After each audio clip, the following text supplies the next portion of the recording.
All right, welcome everyone to our very special NAUA service. I appreciate those of you who have come in person. We coming in a little bit early. To start off, we're going to have a little bit of music that we're just going to sort of reflect on. And then Lorraine Day with NAUA's worship team is going to make some special announcements at the start of our service. So for now, let's just take a few minutes as folks might be coming in a little bit late and joining our Zoom room a bit late as well. Give them a chance to arrive as we enjoy two songs before Lorraine makes her announcements.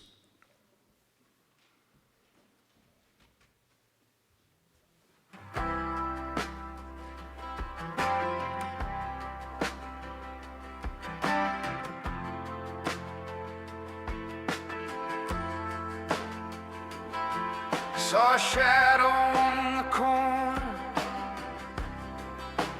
cold and thin.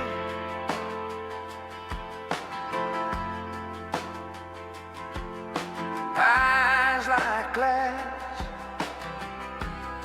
but there's a fire within.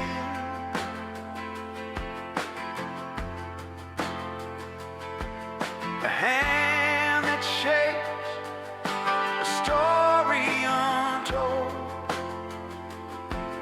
divine in the cracks, in the broken and all. Divine in all.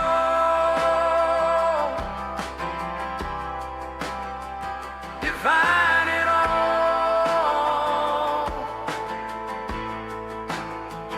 In the rise, in the fall, in the small, in the tall.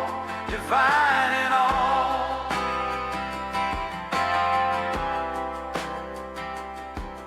Stranger at the station, head bowed low,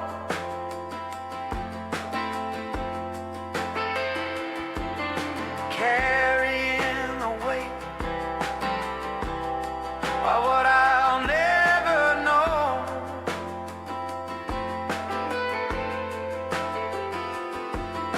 Mother with a child, walking slow,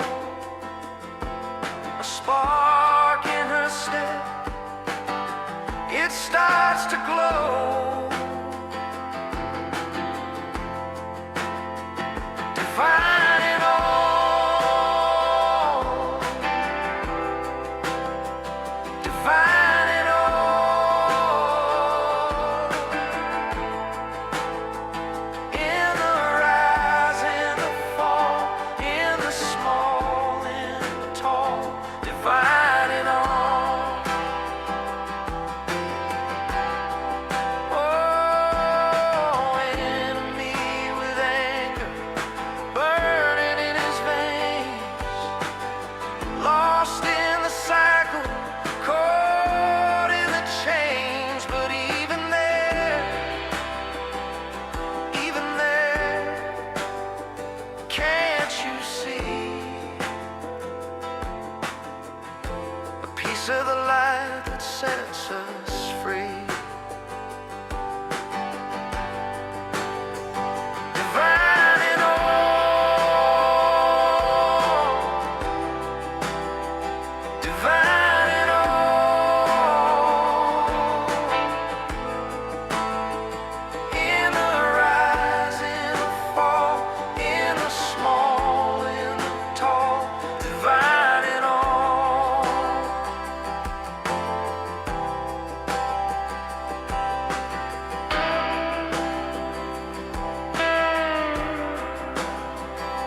Look close and see we're no different here. A touch can heal. A smile draws near. Why do we shiver? Why do we fight when love's the answer, glowing bright? Open hands, open hearts, let the fear fall apart. We are stronger when we care. Love will lead us everywhere. Open hands, open hearts, let the fear fall apart. We are stronger when we care. Love will lead us everywhere,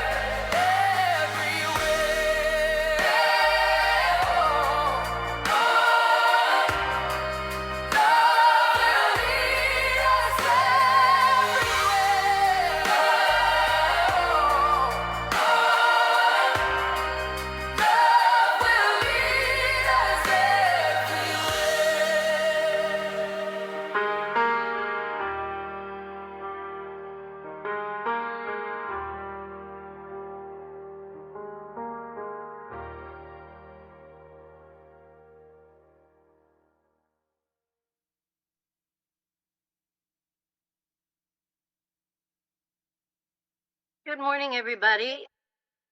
I'm getting a tremendous echo on the audio at my end. I don't know if there's anything that I can do about it.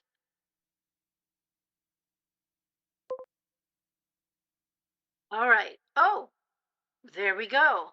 That fixed it. So, good morning, everybody. My name is Lorraine Day, and I'm in Birch Bay, Washington, about 40 minutes south of Vancouver, BC. Welcome to this post-summit service. Just to avoid any confusion, I understand we will be having our regular third Saturday monthly service on October 18th with Alex Holt speaking on welcoming the stranger. Our second annual NAUA Summit is coming to an end, and it's been amazing. We've had more than 20 workshops scattered over these 6 days.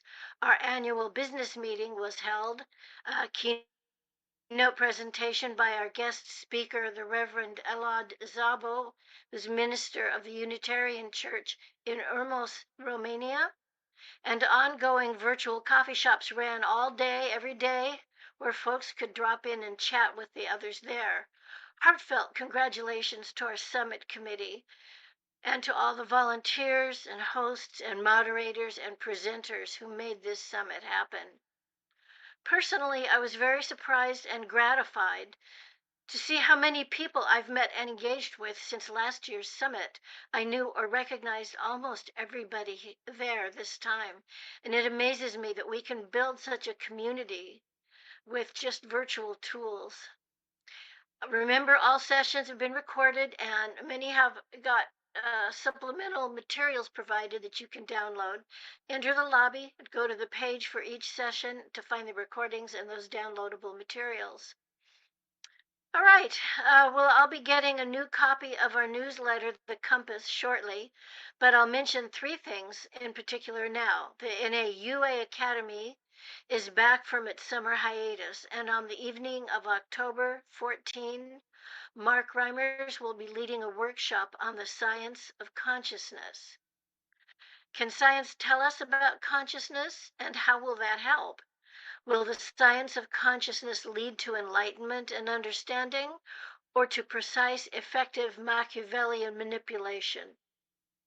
There's no cost, but registration is required, and you can do that on the website at naunitarians.org under upcoming events. This month, the book club is reading Crazy Like Us, The Globalization of the American Psyche by Ethan Waters, and it will be meeting on Thursday, the 23rd at 4:30 Pacific. The theme of the book is how American concepts of mental illness have been spread around the world, while in many cases ignoring local customs and cultural practices.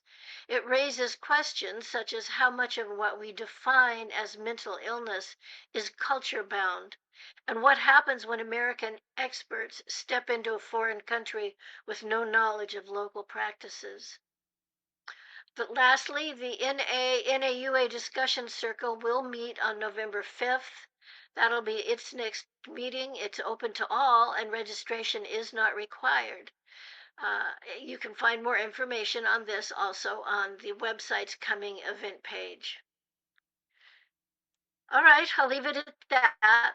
We have a very full schedule this morning. So right now we will turn back to Spokane and our service will begin.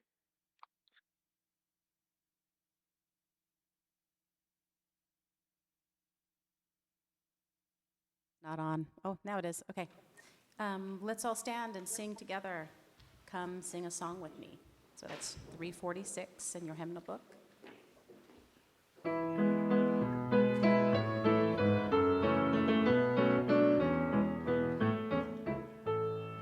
Come sing a song with me. Come sing a song with me. Come sing a song with me, that I might know your mind. And I'll bring you hope when hope is hard to find. And I'll bring a song of love and a rose in autumn time. Come dream a dream with me. Come dream a dream with me. Come dream a dream with me, that I might know your mind. And I'll bring you hope when hope is hard to find. And I'll bring a song of love and a rose in the autumn time.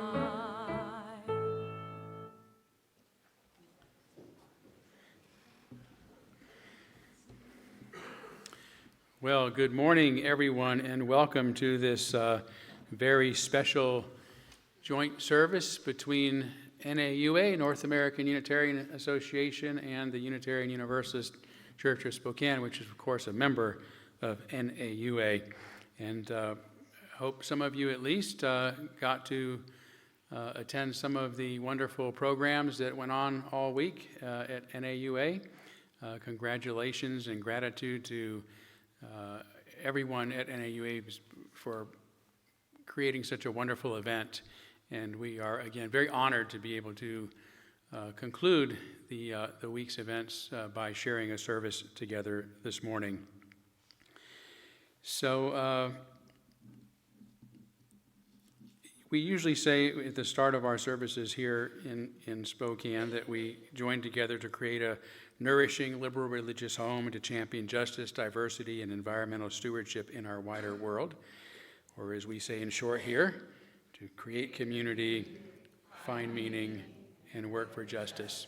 But we also recognize that there's a larger crowd with us who's not necessarily used to the exact rituals we have, and we know that folks may have other rituals as they usually, the usual start of their services wherever they're at. So we just really want to make you all feel welcome, that you're part of, we're all part of a congregation, whether we're in person or whether we're watching on the live stream or whether we're Zooming through the NAUA's Zoom feed this morning. It's great to have everybody. We do want to begin our service, as we often do, by lighting our chalice, which is very generally an important symbol to Unitarians and Universalists everywhere. It is a symbol of our unity and our solidarity, of our openness and our inclusion, of our community and our individual uniqueness. May this small flame be our offering of warmth to those who were cold and alone, and a light to those in darkness. May it be a flame that ignites justice in our world and a beacon of hope to those in need. And may it reflect at least a spark of truth wherever truth has been lost, and cast a healthy shadow of doubt wherever it's been found.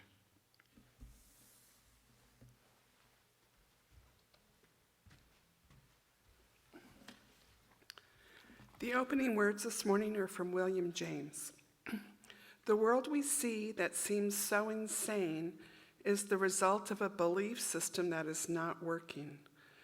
To perceive the world differently, we must be willing to change our belief system, let the past slip away, expand our sense of now, and dissolve the fear in our minds.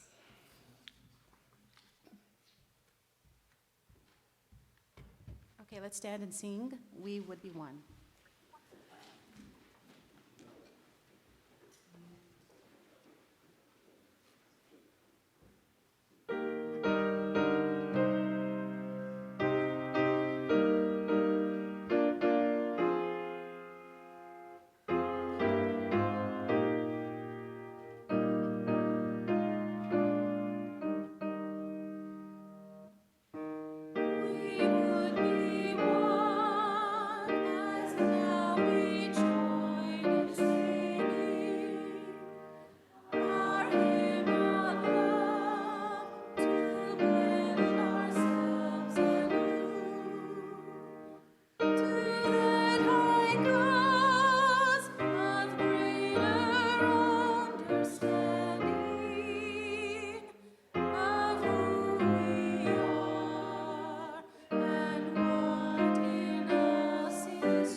We are now, as is our tradition here, going to kindle our candles of care on behalf of those who are most on our hearts and minds this morning. And I want to begin with a candle on behalf of Wayne and Marga Hanna. Wayne passed away this week after a brief hospitalization while he and Marga were celebrating their 60th wedding anniversary in Europe. I don't know how many of you might have known Wayne and Hannah. He was both a friend of, Wayne was both a friend of this congregation and to NAUA. In fact, he was very instrumental in helping us put together our first strategic plan for NAUA. And just a lovely man. I met he and Marga at a Heterodox Academy conference a few years ago. They were other fellow Unitarians there, and we became fast friends. They are from Vancouver, Canada, and so they've come for a couple of Thanksgivings, and they were at our church a few times, so some of you may have met them, but really difficult loss. You know, I think there were just some complications at the hospital, and so it comes as quite a shock. Marga's obviously in a lot of grief.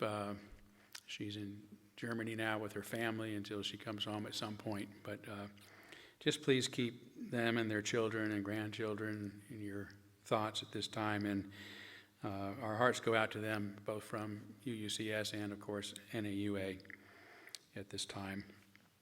We also want to, as we have been, acknowledge much of the tragedy that's going on in our world, including on behalf of the people in Ukraine and Russia and that region of the world suffering from the war and violence there. The people of Palestine, Israel, and that region of the world caught up in the violence there, and people in Darfur and Sudan, and we could just go on with the increasing killing of people by other people on our planet, which saddens us and causes a lot of alarm. We kindle a candle, as we have been, for immigrants to this country, whether they're here legally or illegally, or for people who look like immigrants. They might be immigrants, because that's where it's gotten to, for democratic cities that are now being occupied by our own government. So scary times, and we share our concerns, our sadness, and our fears with each other as much as we do our joys. So I'm going to take a moment of silence. This is also our tradition. You can say the names of those you might be thinking of aloud. If you're online right now, you can perhaps write what you're concerned about in the chat. So let's take about a minute to do that.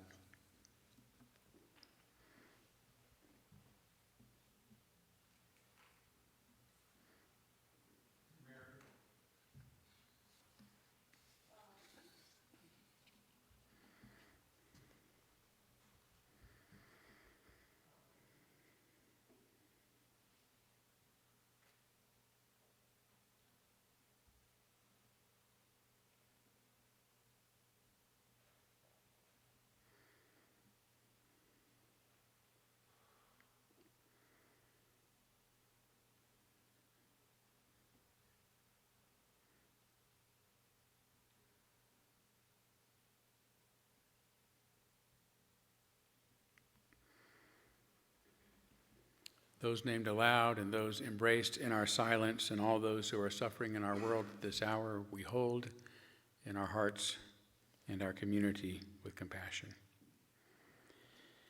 This is the normal time in our service for our morning offering, and I'd like today for us to consider giving something to NAUA. Particularly if you have brought a check, you can put that, just make it out to NAUA, and we'll make sure it gets to them. If you're in the Zoom room today as part of the service, you can also, Todd, do you mind putting the folks back up on the screen here so we can see them in the service? So yes, you can also make your contributions online to NAUA. We sure do appreciate it. As I said during some of the meetings this week, so far NAUA has really relied upon passive contributions. That is, on the goodwill of folks who just want to support us. We haven't done any active fundraising or anything like that at this point. So we're going to be shifting gears here, but we do really appreciate folks giving to this very important organization that, as you heard in Lorraine's synopsis earlier, is obviously doing a lot for our members, especially providing services on a very regular basis. Lorraine, is there anything that you want to say about this? I know you usually say a little more. I don't know if you have a QR code up there or not, but...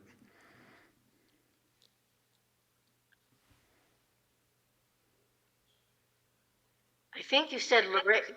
Whoops, there's the echo. I think you said Lorraine, and Yeah. No, I don't right now have anything more regarding the donation. Okay, great. Well, just wanted to double check. With that said, we now gratefully give and receive this morning's offering, which helps sustain this community and our mission to the larger world.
Oh, wow. Todd, I'm going to get you to put our friends back up on the screen, if you will. There we go. Yeah, for those of you that are on the Zoom with us who haven't attended a service at UUCS, before the answer is yes, we get that every Sunday.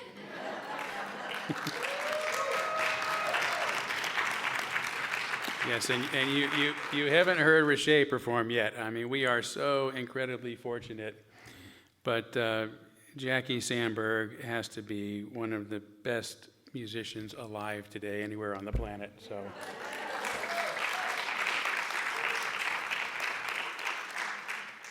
And so always a tough act to follow. Nevertheless, we are going to have our usual story for all ages, which means you too, right? Even if there are no kiddos here with us today. So, as always, I brought a friend because I'm such a lousy storyteller. I had to bring help. That's true. I would never read books to my kids. Children's books. Peggy did that. I would just look at the pictures and make stuff up. So they got used to it after a while. So. All right. So let's see. Who do we have today? Oh my gosh! Look at this figure. Wow. Okay. So it looks today like we have an orangutan. So can you tell us your name? Yes, it is orangutan. Well, I know you're an orangutan, but what is your name? Orangutan. Well, you don't have a name? I told you it's orangutan. All orangutans are just named orangutan. Well, okay, that's different, but it just so happens that I know the name orangutan means man of the forest, or as Unitarians like to say, person of the forest. I guess it's because humans and orangutans are relatives.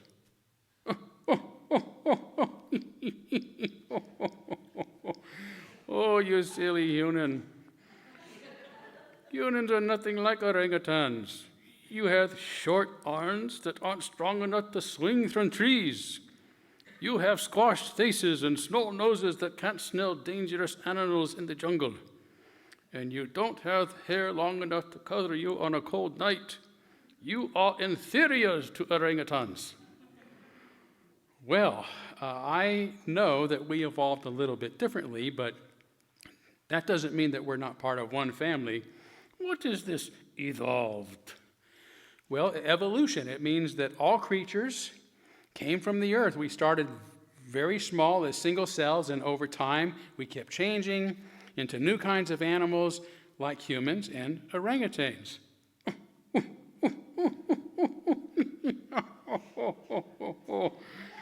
Okay. Well, how do you think we got here? Everyone knows. Grandfather Wind shook Grandmother Tree, and all the animals fell to earth like fruit from the sky. Well, that's a nice story, but science tells us that all animals evolved from the earth. I see. And just where did the earth come from? Well, as I understand it, the earth is a piece of star that blew up a very, very long time ago. So, a mighty wind blew, and the earth fell from the sky. Well, okay, I guess in a manner of speaking, yes. Like I said, Grandfather Wind shook Grandmother Tree, and all the animals fell from the sky like fruit.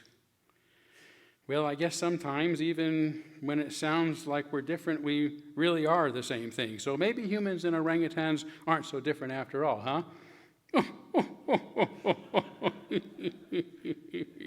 Okay, we're going to let you go back to where you came from. Thank you very much.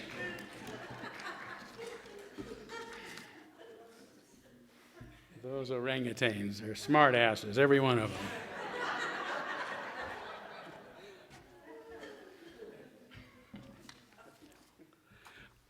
For this morning's meditation, I have two quotes. One I couldn't pass up. It's by George Carlin.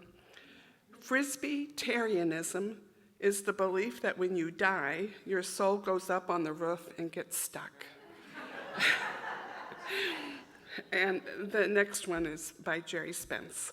I would rather have a mind opened by wonder than one closed by belief.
At first I was afraid, I was petrified, kept thinking I could never live without you by my side.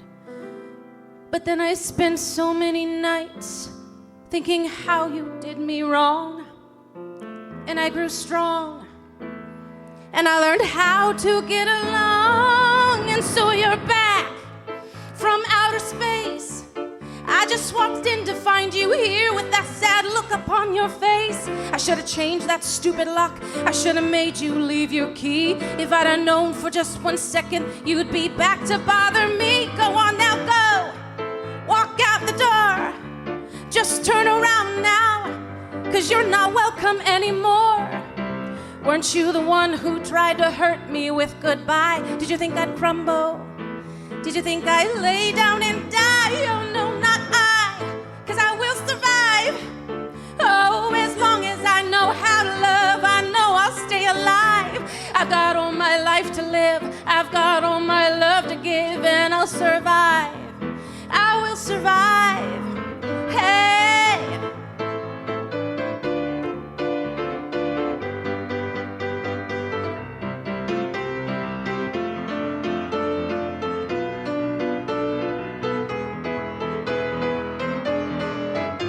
Well, it took all the strength I have not to fall apart. Kept trying hard to mend the pieces of my broken heart. And I spent so many nights just feeling sorry for myself. I used to cry, but now I hold my head up high and you see me, somebody new. I'm not that changed up little person still in love with you. And so you felt like dropping in and just expect me to be free. But now I'm saving all my loving for someone who's loving me. Go on now, go. Walk out the door. Just turn around now, 'cause you're not welcome anymore. Weren't you the one who tried to break me with goodbye? Did you think I'd crumble? Did you think I'd lay down and die? Oh no, not I. I will survive. Oh, as long as I know how to love, I know I'll stay alive. I've got all my life to live, I've got all my love to give, and I'll survive. I will survive. Hey.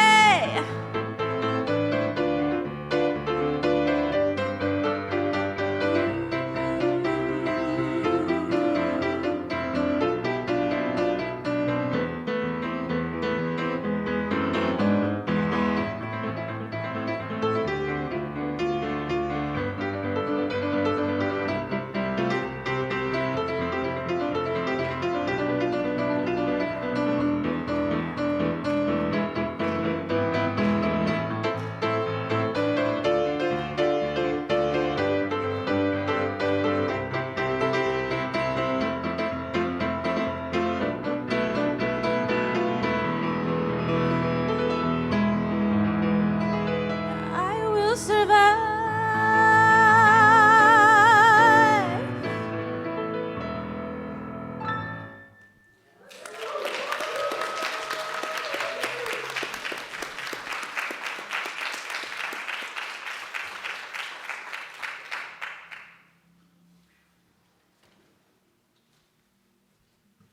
Todd, if you'll put our friends back on screen, they're going to take over from here.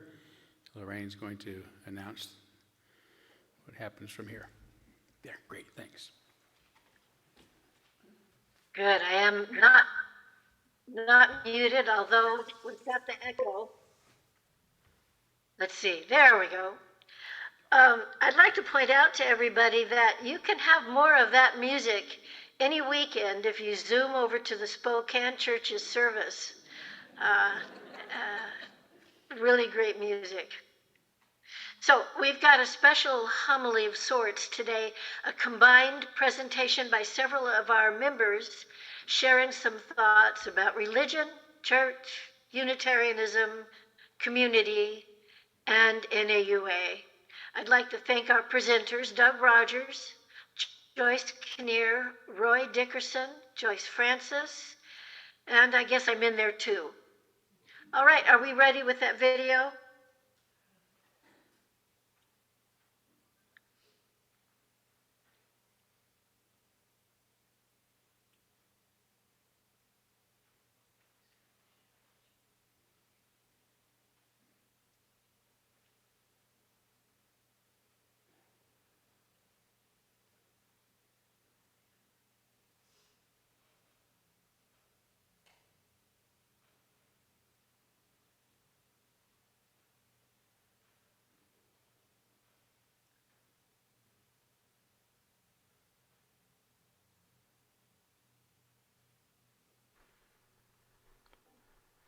My name is Doug Rogers, and I'm a member of the NAUA Worship Committee and the Sailor Sea Fellowship.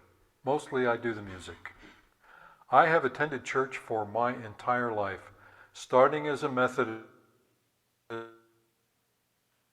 and becoming a UU in my 20s. I have always been interested in how religion works. I'm an engineer after all. And I see that conventional religion is slowly dying in the Western world. I don't quite know why. Perhaps we are too focused on science. But recently I have read some science that has me convinced that there is life after death, that we are immortal souls in physical bodies, and there is a spiritual realm. Although that world is invisible to most people most of the time, including me.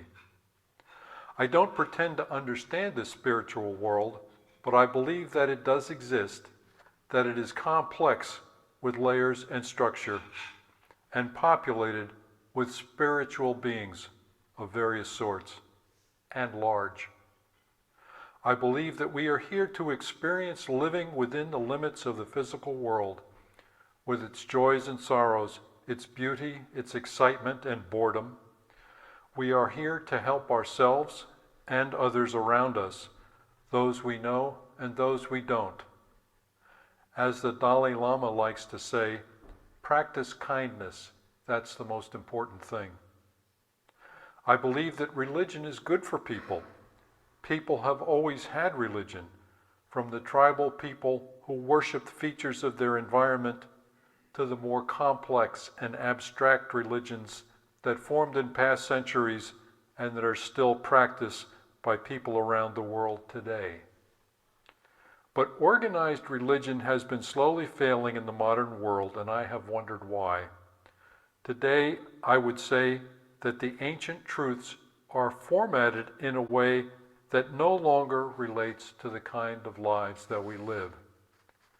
Therefore, I believe we should put our efforts into building a new religious culture that includes the wisdom of the past and the science of our times. Religion means coming together in person as much as we can and affirming our belief that we need to take care of ourselves and each other. It means gatherings for ritual practices as well as to just be together. Don't forget that none of us lives independently. We each have different beliefs. We must respect each other and meet somewhere in the middle. Whether you believe in a spirit world or not, there is plenty for all of us to do right here. Singing is near the top of that list for me. It feels good. You can do it with others. Thanks for listening.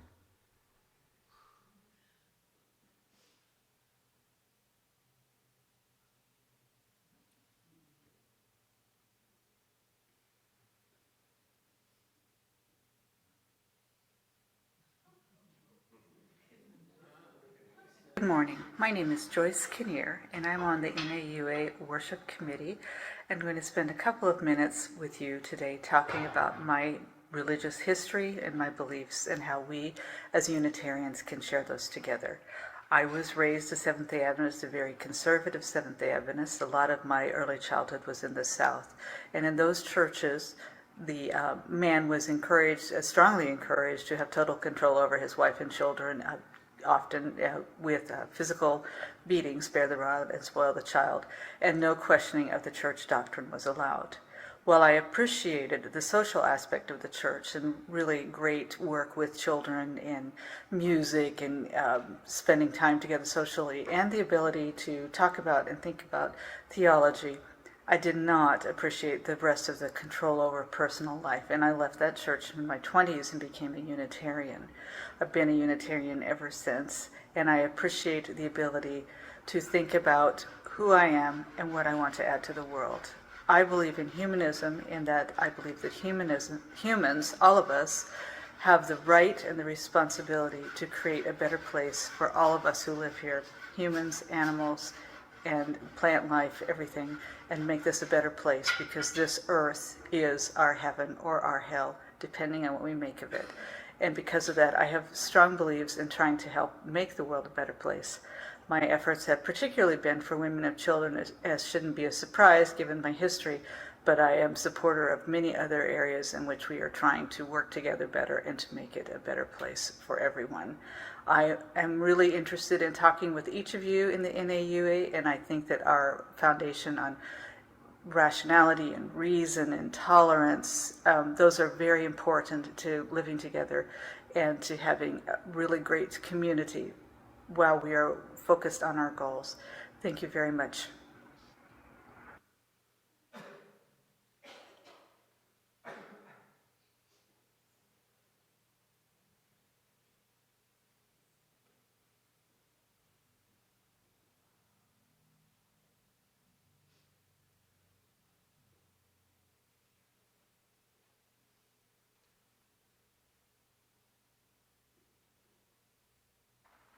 Hi, my name is Roy Dickerson.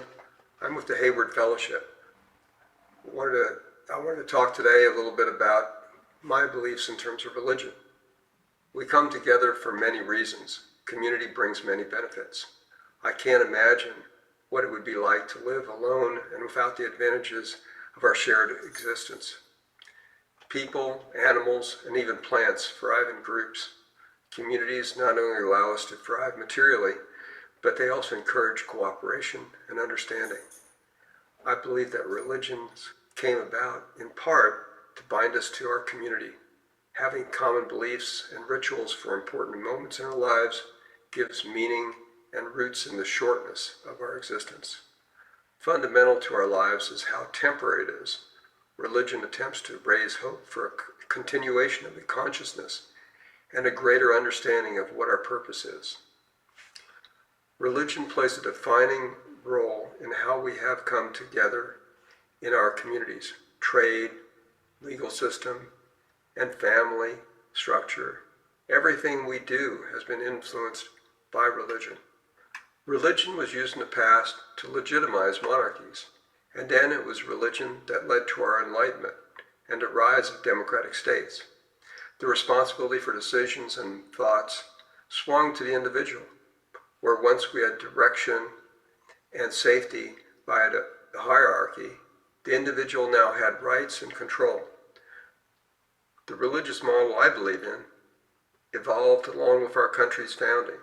Perhaps the best example of this model are John Locke's Dry Club Ben Franklin's Junto, and Cotton Mather's neighborhood societies.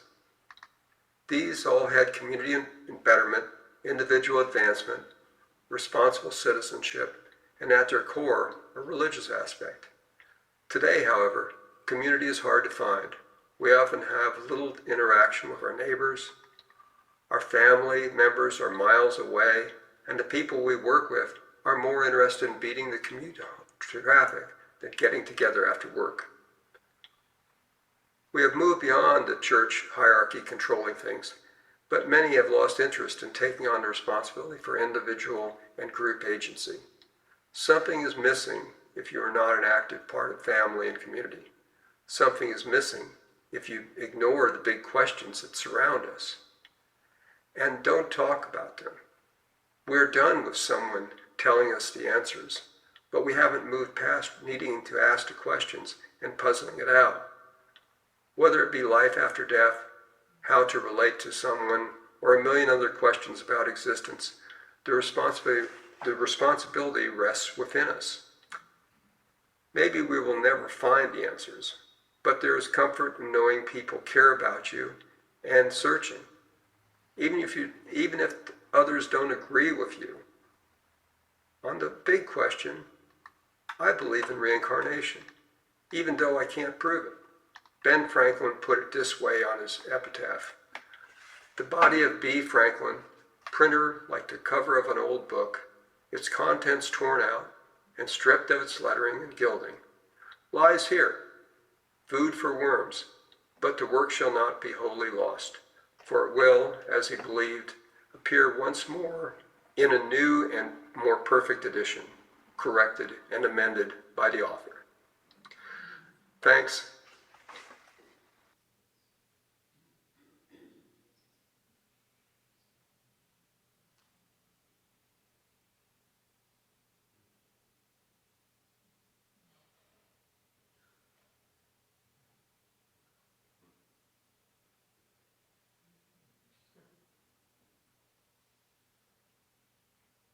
Hello, my name is Joyce Francis. I'm a member of the NAUA and also the 1.5-year-old Salish Sea Fellowship here in Port Hadlock, Washington on the Olympic Peninsula.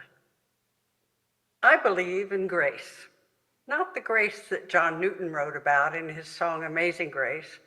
I'm sure you know the words, "Amazing grace, how sweet the sound that saved a wretch like me. I once was lost, but now I'm found, was blind, but now I see." Newton's beautiful spiritual represents for me the Christian notion of grace, being redeemed by God, a blessing that may be bestowed when one finds faith in God. While I understand this view to be a comfort to many, it is not a belief that I personally hold. I'm an agnostic, believing that I can have no evidence, no knowledge through my senses or my reason, that there is a creator, a loving and redeeming God, or an afterlife. Thus, God is not a topic I spend time exploring. I choose to concentrate on trying to fully live this life. However, I refuse to relinquish to the deists a belief in grace. My notion of grace comes closer to that of Dan Wakefield in his book, Expect a Miracle, about the seemingly miraculous things that happen to ordinary people. He says, "This universe in which we were born and this planet on which we walk are unearned gifts. That's what grace is. Take gravity. Rather take it away and this planet and everything on it would fly apart. Grace is unearned. Life itself is a gift of grace. We didn't earn the right to be born. We didn't have to ask to be born. Birth came to us as a gift. If you would appreciate grace, look for it in ordinary places," he says. That's great, I'm repeating that. If you appreciate grace, look for it in ordinary places. Doris Lessing, the Nobel Prize-winning British author, perhaps best captures my agnostic's view of grace as something given by nature in her role of spendthrift. Something given by nature in her role of spendthrift. I like that. My personal graces that I can and I have been generously offered from life, from nature, if you will, without my earning them. Inspired by Doris Lessing, I like to call those nature's graces. Newton and most Christian theologians hold that God's grace comes to believers when they're at the lowest, spiritually lost, in despair. In contrast, my experience of nature's graces have come on ordinary days when I was stumbling through my ever so ordinary life. One such moment is the epiphany I felt when I first saw the Salish Sea 35 years ago on a bicycle tour with friends. I met my husband that same year, and I told him then that I had to live here one day without any idea of how to make that happen, but with calm assurance that it would. I had to be patient. It took us 18 years, but here we are. I'm an agnostic as to the source of these nature's graces. I believe that I cannot know. What's more interesting and relevant for me is how I might be more open to nature's graces in my life. I would dearly love to wake up every morning of my life ready to receive the next grace awaiting me. I want to leave you with this blessing. May the memories we gather here today give you hope for the future. May the fellowship we share strengthen you and bring joy to your heart. May nature's graces be upon you this day and forever. Thanks for listening.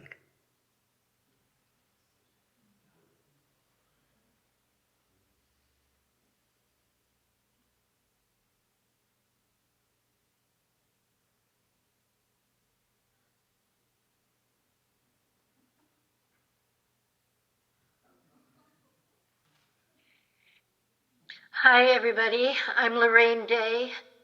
I live up here in Birch Bay, Washington. I'm a member of the worship team, and when the plan formed to put together this collection of members' thoughts on spirituality, our church, and how we see ourselves in this beautiful puzzle of existence, I was stymied. I mean, what on earth could I say? The older I get, the less I know about anything. I wasn't born into any church. My parents' religious teaching consisted of instructing me to fill in my school enrollment forms by checking Protestant. Yes, in those days they asked, not because we were Protestant particularly, but because they didn't want anyone to mistake me for a Catholic. We never went to church. My older sister actually married a Catholic boy, and in order to have a Catholic wedding, she had to get educated. I found hidden in her car a rosary and a small secret book titled Missal. That was the extent of my exposure to religion or to church. But in my early teens, I became possessed of a fervent hunger for religion, for God. I read every book I could find on Christianity. That was the only religion I knew. And I had trouble falling asleep at night for all the longing in my heart and all the questions in my head. These were the days of the Jesus movement, and I lived in Southern California, so naturally, the next step was for me to be baptized as born again in the Pacific by a young hippie in a long white robe. I hoped that when he pulled me up out of the water, things would be different, that I would be born again. I wasn't. But my hunger for religious connection never left me, and my search for a spiritual home persisted. Over the next decade or so, I guess I visited or studied them all: Judaism, the Quakers, Baha'i, Buddhism, all forms, I think, and of course, especially Zen. The devotional faiths coming out of India, especially as presented by Baba Ram Das and Paramahansa Yogananda. Scientology, now that was a thing in the 70s, and science of mind, even a very short stint with the Unification Church. That's right, the Moonies. The teachings and practices of the Armenian mystic Gurdjieff, the Center for Spiritual Living, Unity, Matthew Fox's creation spirituality. Almost all of them spoke to me in some way, but in other ways they were silent. All of these and probably other teachings I just can't recall right now. Over time, the closest thing I've found to a religion that speaks to me is the thinking of the psychologist Carl Jung and his ideas of the transcendent function of the psyche. Jung said that a religion can only exist within a psychological container, a culture, and once that God leaves the container, you can't put it back in. You have to find a new God. He felt that modern man is in an era of trying to find a new God that fits our modern container. Jung also said that modern man struggles to find God because he doesn't look low enough. I like that. It's easy to sense the presence of something sublime when you contemplate the stars. It's a lot harder to make that connection here on Earth. Here you have to kind of be intentional about looking most of the time. I needed a church that encourages its members to do that, to name their own gods, gods that fit their own psychological and spiritual containers. Now, you know, I don't mean Sun Myung Moon or that guy who led his followers to Jonestown, or even Donald Trump, who has his own followers. I'm sure not looking for that. For me, it means being on the lookout for ways to connect with that nourishing mystery in which we live and move.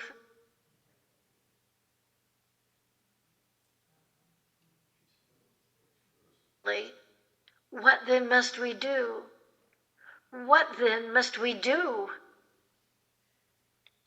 I found Unitarianism in the mid-70s, and I knew it was my home immediately.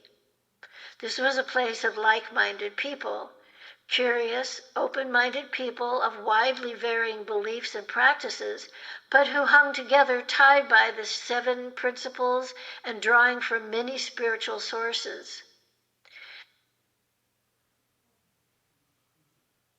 Be unknowing.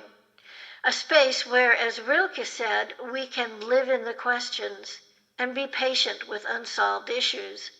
A place which embraces uncertainty and that allows answers to emerge organically over time. A place that encourages a contemplative way of engaging with the complexities of life. That's why I'm a Unitarian. Now, there's no denying it, the Unitarian Universalist Church, under the umbrella of the UUA, has changed. Most of us here feel it lost its way, became something entirely in opposition to its own history and principles. This cultural shift has been painful and even traumatic for many of us here. But the NAUA has formed and is coalescing into a body that holds to and protects the traditional values of Unitarianism, what our mission statement calls the Enlightenment values of freedom, reason, and tolerance. The programs offered here, the services, the circles, and the community of others who are also building their own theology feeds me while supporting my freedom to wonder and grow, and most importantly, to keep that eye out for connection to that nourishing mystery that abides.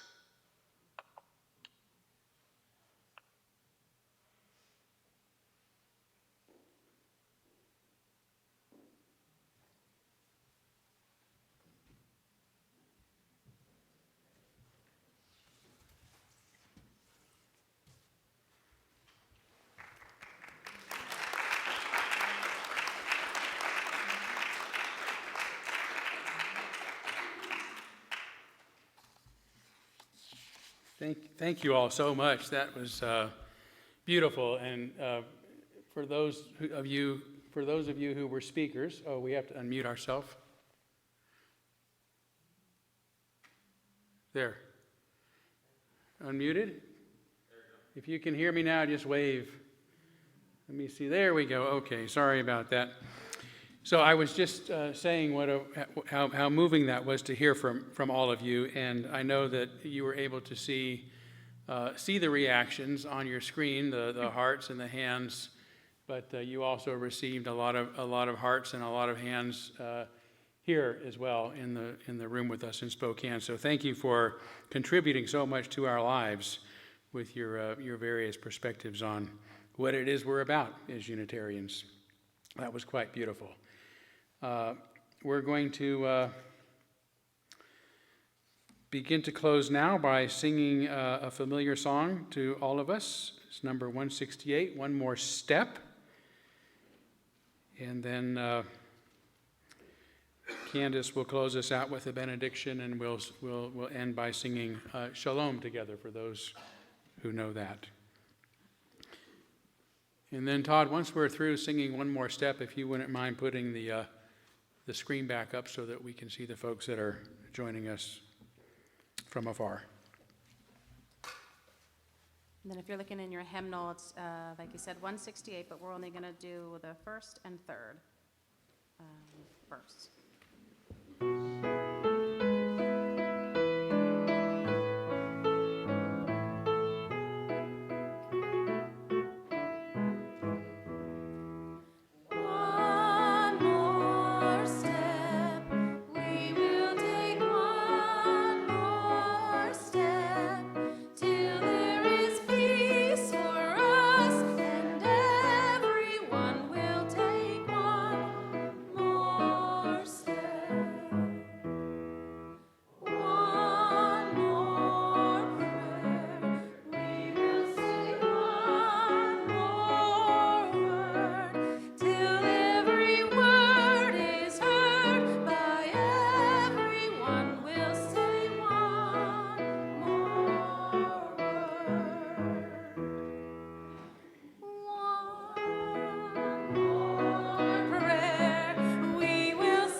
For the benediction, words from Gail Devers, who is a 3-time Olympic gold medalist in track and field.